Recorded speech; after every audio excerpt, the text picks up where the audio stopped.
muna ako ha. Ha? Tagal-tagal mo na naman. Tagal na lang ako.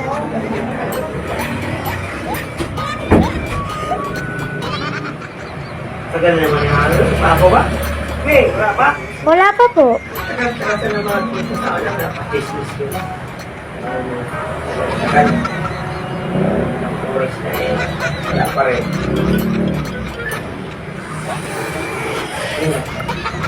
Bakit yan ka lang? Pasensya ka na, Daddy ha.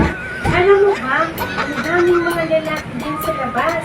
Lahat sila nakatingin sa akin at nagpapalakpakan pa. Sa tingin mo, bakit nakatingin sa iyo at nagpapalakpakan pa sila? Siguro, nagagandahan sila sa akin. Natural na rin sa akin eh. Wow! Lakas ng hangin ah! Alam mo ba kung bakit tinitingnan ka at palakpakan sila? Bakit?